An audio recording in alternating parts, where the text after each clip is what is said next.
On February 7th, the silver market did something that should have set off alarm bells for anyone paying attention.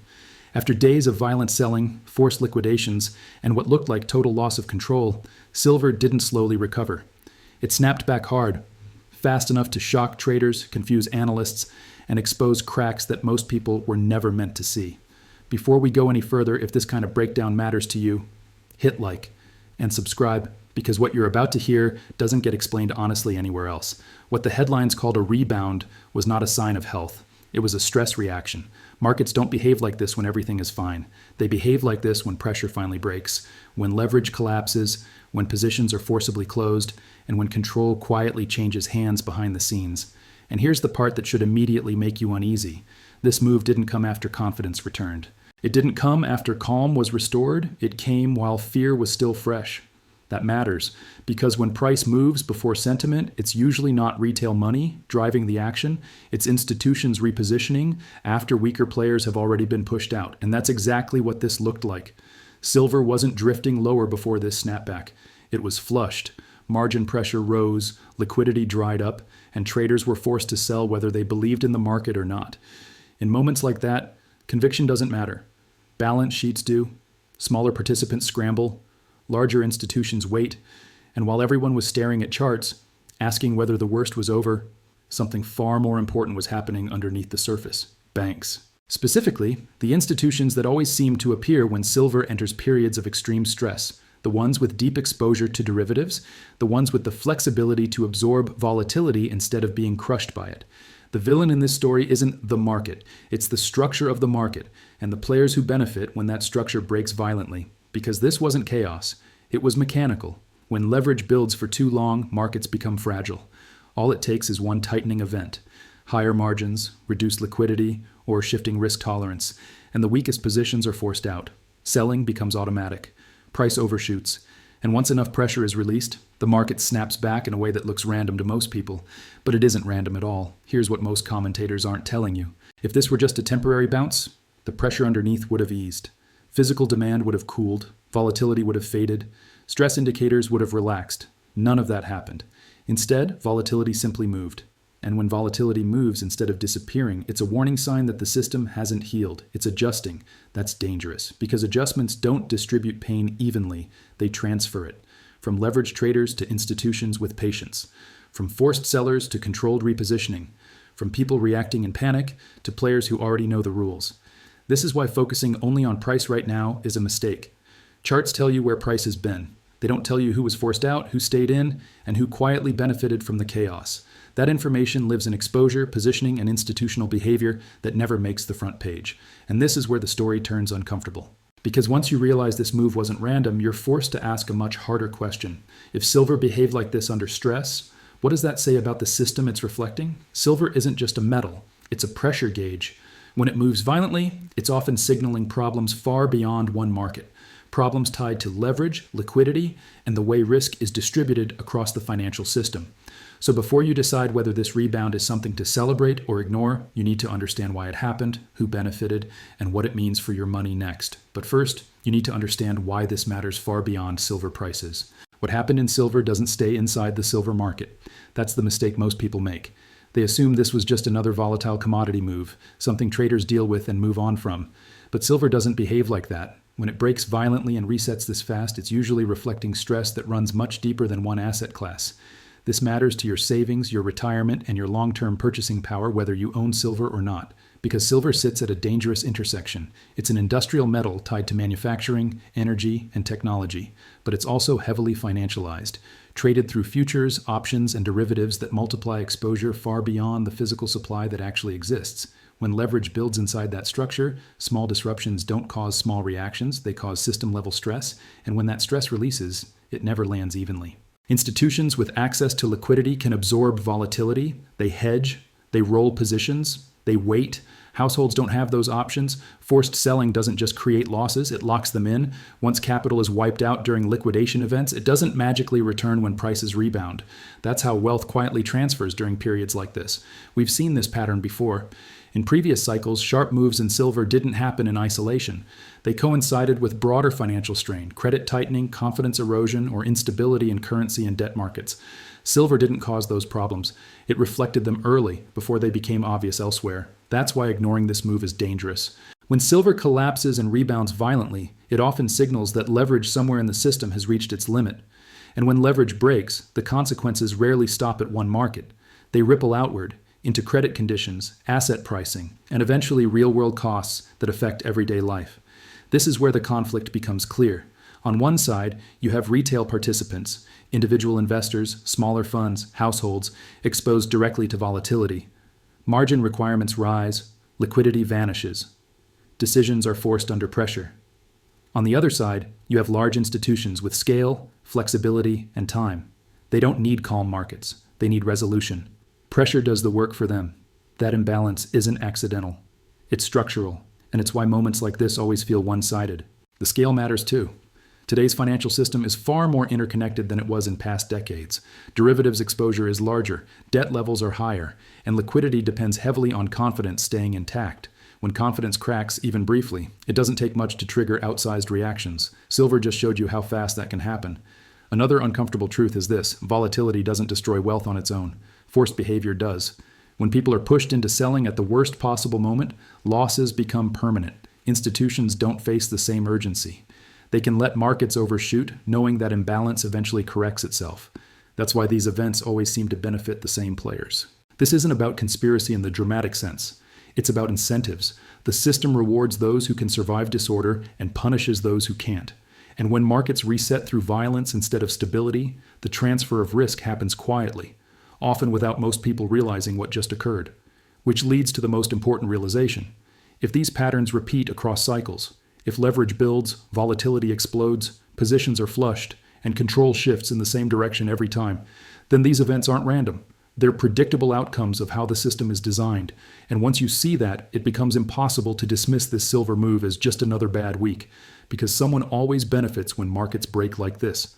And in the next chapter, we're going to name exactly who that is, how they've appeared in these moments before, and why their motivation matters far more than the price action you've been watching. To understand what really happened in silver, you have to stop thinking in terms of charts and start thinking in terms of structure, because markets don't break randomly.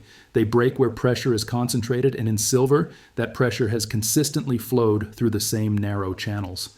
One institution sits at the center of that structure, JPMorgan, not as a villain in the cinematic sense, not as a single hand pushing prices up or down, but as a dominant participant whose scale, positioning, and role in derivatives make it impossible for silver stress events to occur without touching its balance sheet. JPMorgan is not a casual player in precious metals. It operates across futures, options, swaps, and structured products tied to silver. That kind of exposure doesn't mean control, it means entanglement. When volatility spikes and leverage breaks, institutions like this don't observe the storm. They're inside it. And that's exactly why their behavior matters. Here's the key distinction most people miss. Large banks don't approach silver the way individuals or even hedge funds do. They're not trying to guess tops and bottoms. They're not trading headlines. Their priority is risk management across cycles. Direction matters far less than survival. That's why reports of JPMorgan exiting or reducing silver short exposure after extreme volatility aren't a sign of panic. They're a sign of repositioning after pressure has done its job. An unrealized loss on derivatives doesn't mean failure. It means volatility reached a level high enough to surface inside institutional books. When that happens, it usually coincides with forced exits elsewhere in the system, smaller funds, leveraged traders, and participants without the balance sheet to wait. That's the imbalance hiding in plain sight. Retail traders face margin calls, smaller funds face liquidity constraints, positions are liquidated under pressure, losses are locked in. JPMorgan doesn't operate under those same constraints. It can hedge, offset exposure across desks, roll positions forward, and most importantly, it doesn't get forced out at the worst possible moment. That asymmetry is structural, not conspiratorial. And history backs this up. JPMorgan has appeared repeatedly in discussions around precious metals stress, not because wrongdoing was always proven, but because concentration of exposure naturally draws scrutiny. Congressional hearings, regulatory reviews, and official filings over the years have all pointed to the same issue. When too much risk flows through too few balance sheets, volatility becomes amplified. That amplification works both ways. During calm periods, leverage builds quietly. During stress, it unwinds violently.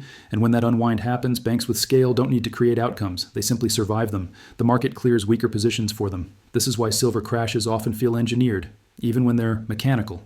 When margin requirements rise, liquidity thins, and selling accelerates, the outcome looks intentional.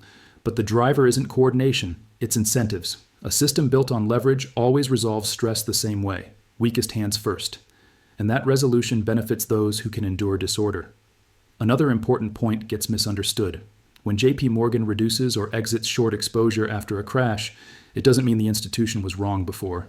It means conditions changed, excess leverage was removed, risk profiles shifted. Staying short no longer served the same purpose it did during the build-up phase. Markets move in phases: accumulation, expansion, stress, reset.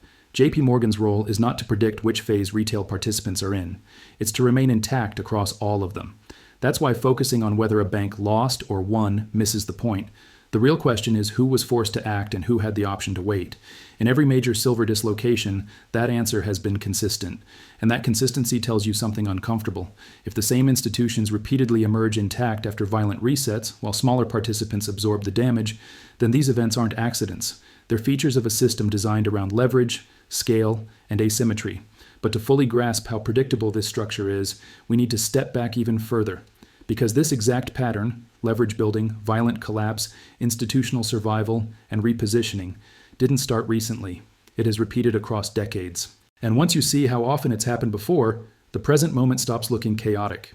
It starts looking familiar, and that's what we need to examine next. What you're seeing now only feels unprecedented if you haven't looked far enough back, because silver has a habit of behaving the same way at the most stressful points in every major financial cycle. Different headlines, different excuses, same structure, every time. Let's rewind to moments when silver was declared finished. In the late 1970s, silver surged aggressively as inflation and currency pressure built. Confidence exploded. Leverage followed. Then the collapse came, fast and brutal. Prices were nearly cut in half. Traders were wiped out. Commentators called the end of the bull market. The narrative flipped overnight from opportunity to failure. But the crash didn't end the story. It reset it. Once forced selling exhausted itself and leverage was flushed, silver didn't drift sideways. It repriced sharply upward, not because sentiment improved, but because the weakest positions were gone. That same structure appeared again decades later. During the 2008 financial crisis, silver collapsed alongside almost every other asset. Liquidity vanished, futures markets froze, paper selling overwhelmed screens. On the surface, it looked like total failure.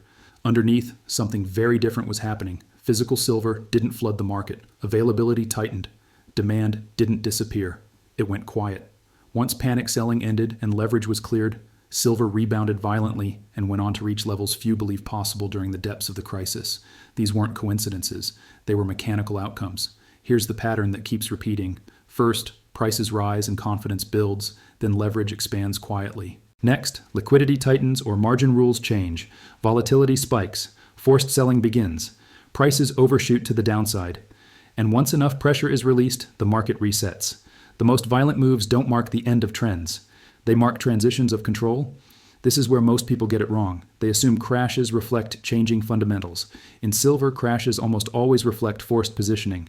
When prices fall alongside collapsing open interest, it's not a loss of belief, it's liquidation. That distinction matters more than any headline. Now compare that history to what's unfolding today. We've just seen a sharp collapse followed by a rapid rebound. Confidence hasn't returned, volatility hasn't disappeared, physical signals haven't relaxed. That combination doesn't describe a healed market, it describes one that has changed shape. And there's another historical parallel that makes this moment even more important. Every time trust in institutions weakens, banks, currencies, or policy credibility, silver becomes a battleground between paper promises and physical reality. Screens can reprice instantly, physical markets cannot. When those two drift apart, stress builds. We've seen this before. Paper prices swing wildly while real-world availability stays tight. That divergence never lasts indefinitely. One side eventually has to adjust. History shows which one usually does. What makes the current environment more dangerous than past cycles is scale. The silver market today is far more financialized. Paper claims dwarf physical supply, derivatives amplify exposure, and global demand is spread across technology, energy, and manufacturing in ways that didn't exist decades ago. That means when stress hits, the system doesn't absorb it smoothly. It fractures, and fractures expose weaknesses that don't show up during calm periods. This is why focusing only on today's news misses the point. Every major silver dislocation has looked chaotic in real time. Only later did the pattern become obvious, and that pattern has one constant feature. After leverage is removed, price behavior changes. Markets don't return to normal. They reprice.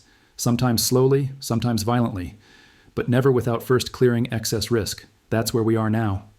The recent volatility wasn't random. It wasn't the result of a single bad headline or a sudden loss of demand. It was the predictable outcome of a leverage system reaching its limits. History doesn't tell us exactly what comes next, but it tells us something just as important. When silver behaves like this, the most valuable information isn't opinion or prediction, it's data. And now, it's time to look directly at what the numbers are actually saying. If this move in silver were just noise, the data would confirm it. Volatility would fade, pressure would ease, the market would quietly stabilize. That's not what's happening. When you strip away the opinions and look at the numbers beneath the surface, the story becomes far more uncomfortable. Start with futures positioning. During the sell-off, a large portion of open interest vanished from the silver market. That doesn't happen when long-term holders lose faith. It happens when leverage positions are forced out, margin pressure rises, liquidity tightens, and traders don't exit by choice. They're removed. The collapse in open interest tells you this wasn't a change in belief. It was a liquidation. And that distinction changes everything. When prices fall while open interest collapses, selling is mechanical, not emotional. Positions are closed because they must be, not because outlooks suddenly turned bearish. That's the first signal of a structural reset. But here's what they're not telling you. At the same time, paper positions were being flushed, physical silver didn't behave like a market that had broken, availability didn't surge, premiums didn't collapse, delivery timelines didn't suddenly shorten. In many regions, physical tightness persisted. That divergence matters. Paper markets can reprice instantly, physical markets cannot. When futures collapse while real-world supply remains constrained, you're looking at a disconnect that cannot last indefinitely. Either physical demand gives way, or paper prices are forced to reconcile. History tells us which side usually adjusts. Now look at inventories. In genuine bear markets, silver inventories rise. Metal flows back into the system. Supply loosens. That's not what the data suggest here. Inventory behavior hasn't reflected panic dumping or surplus. Instead, it continues to show strain inconsistent with a demand collapse. That's not weakness. That's imbalance. And then there's backwardation. Under normal conditions, silver futures trade in contango. Future delivery costs more than immediate delivery. When backwardation appears, it signals stress. It means near-term demand is strong enough to outweigh storage and financing costs. That doesn't show up when markets are collapsing due to lack of interest. It shows up when availability matters.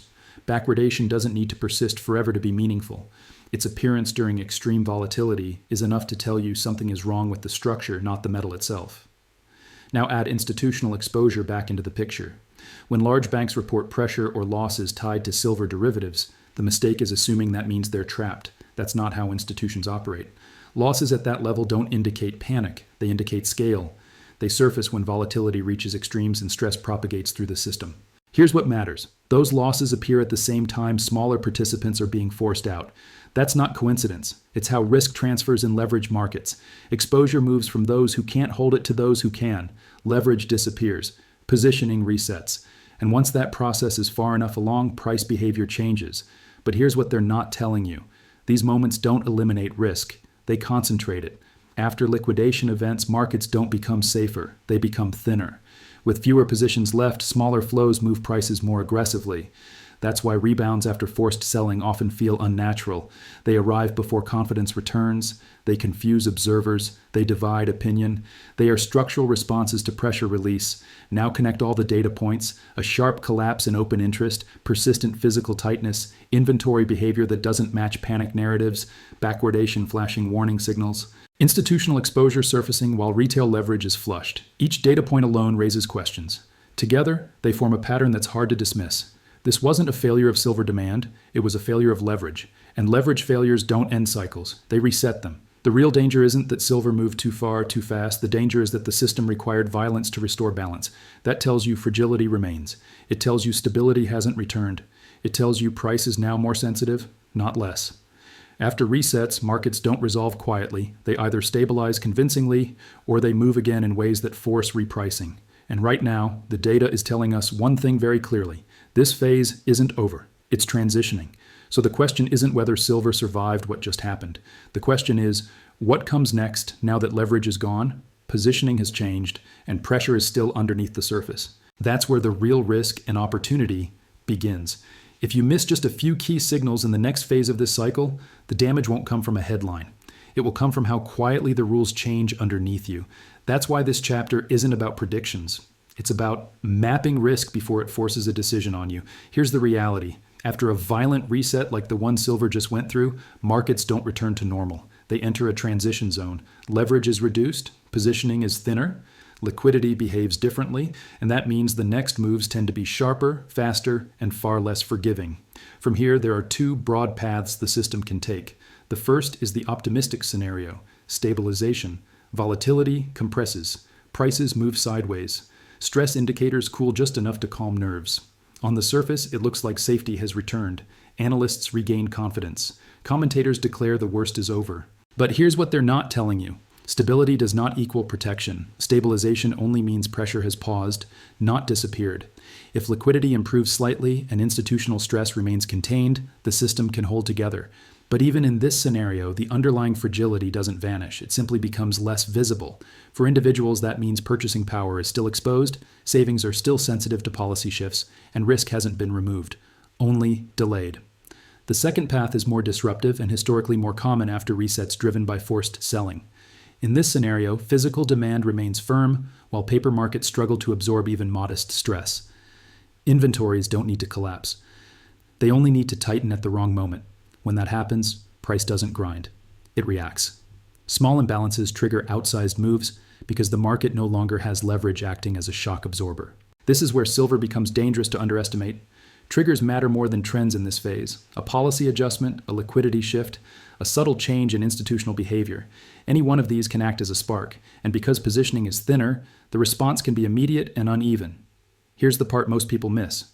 The public narrative and institutional behavior rarely align during these moments. Messaging stays calm, language stays reassuring, but actions move quietly in the opposite direction.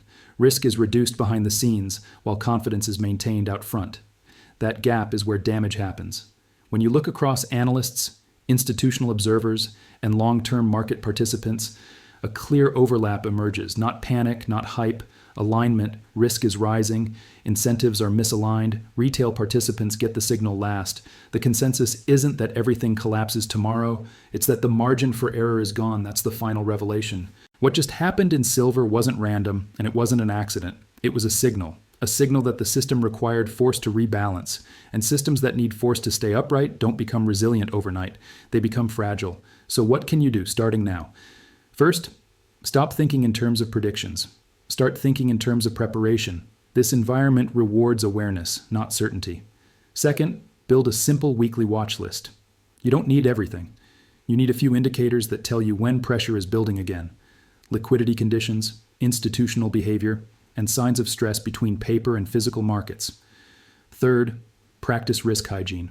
Reduce fragility. Avoid leverage traps. Maintain buffers. The goal isn't to time moves perfectly. It's to avoid being forced to act when conditions are worst. And finally, protect your information flow. Verify primary sources first. Ignore narratives that explain volatility after the fact, but never warn before it arrives. You're not powerless in cycles like this. You're only exposed if you're unaware. What we've seen isn't the end of the silver story. It's a transition. And transitions are where rules change fastest. If this video helped you see the silver market more clearly, like this video and subscribe to the channel, because this cycle isn't finished and the next moves will matter even more. In the next video, I'll show you the exact indicators and primary sources institutions watch, so you can track reality, not headlines.